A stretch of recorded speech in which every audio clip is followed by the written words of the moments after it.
नमस्कार दोस्तों, कैसे हैं आप? मैं हूं गौरव और ये है ट्रांसफॉर्मेशंस। इस वीडियो में हम बात करेंगे पॉलिटिकल एड्स, पॉलिटिकल हेल्प या पॉलिटिकल कंसल्टेंसीज़ के बारे में।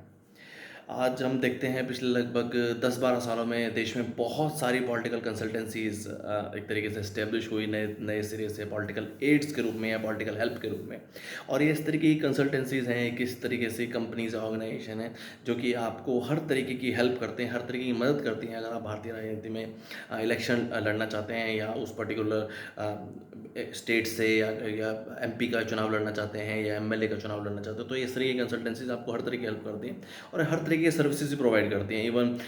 बैनर्स या आपकी किस तरीके से मार्केटिंग होगी, पूरी digital marketing, on ground marketing, online marketing, offline marketing, ये हर तरीके के इनके काफ़ी बड़े बड़े कंसल्टेंट्स हैं, एमबीएज हैं, मैनेजमेंट स्टूडेंट्स हैं और इस तरीके के बहुत सारे एम्प्लॉयज़ हैं और इस तरीके की पूरी मदद भी करते हैं। बट ये सब पॉलिटिकल कंसल्टेंसीज एड्स या हेल्प किस तरीके से बेन है सोसाइटी के लिए या ओवरऑल सोसाइटी एट लार्ज या कम्युनिटी एट लार्ज के लिए किस तरीके से डिसएडवांटेजेस ज़्यादा हैं इनके एडवांटेजेस कंपैरिजन में।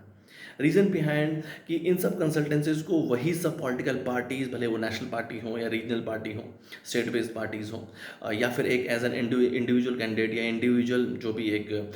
इंसान चुनाव लड़ना चाहता है, भले वो एमएलए का चुनाव लड़ना चाहे, अपने एरिया से विधायक का या सांसद का, एमपी का, वही सब लोग इन सब लोगों को अफोर्ड कर सकते हैं जिनके पास हाई बैक एंड मनी या मसल पावर हो, जिनके पास लाखों करोड़ों रुपया हो इस तरीके से इन्वेस्ट करने के लिए इस पर्टिकुलर एक तरीके से चुनाव के दौरान। As per election commission of India जो कि वो प्रोवाइड करते हैं, वो डिफरेंट डिफरेंट स्टेट्स या एक तरीके से नेशनल बेसिस पे भी उनकी अपनी एक लिमिट है। जैसे अप्रॉक्सीमेटली आप लें तो एमएलए के चुनाव के लिए अप्रॉक्सीमेटली 40 लाख करीब है, कईयों में 28 लाख भी है, वो अलग अलग स्टेट के लिए अलग अलग है। और अगर आप सांसद के लिए देखें तो लगभग 90 लाख है। बट आप वहीं अगर पॉलिटिकल कंसल्टेंसीज और इन सब चीज़ों के अब अगर आप डेटा उठाएंगे और पिछले 7-8 सालों में 7-8-10 सालों में देखेंगे तो आपको ऐसा देखने को मिलेगा कि इन सब पॉलिटिकल कंसल्टेंसी में कि लाखों या करोड़ों रुपया इस तरीके से इन्वेस्ट किया और इस तरीके से ऑनलाइन या डिजिटल मार्केटिंग में लगाया। तो ये इन सब पॉलिटिकल कंसल्टेंट्स को जाहिर सी बात है, इन सब पॉलिटिकल पार्टीज़ या ये नेशनल पार्टीज़, भले regional parties, state level parties या इंडिविजुअल कैंडिडेट्स जिन भी लोगों ने चुनाव लड़े, उन्हीं सब लोगों ने ही प्रोवाइड किया।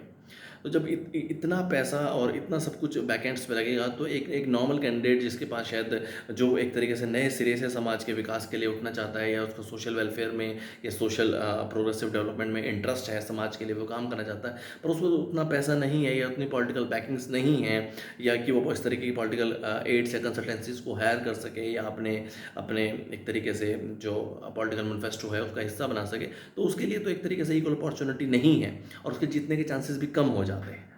सोचिए इस बारे में। जय हिंद, जय भारत।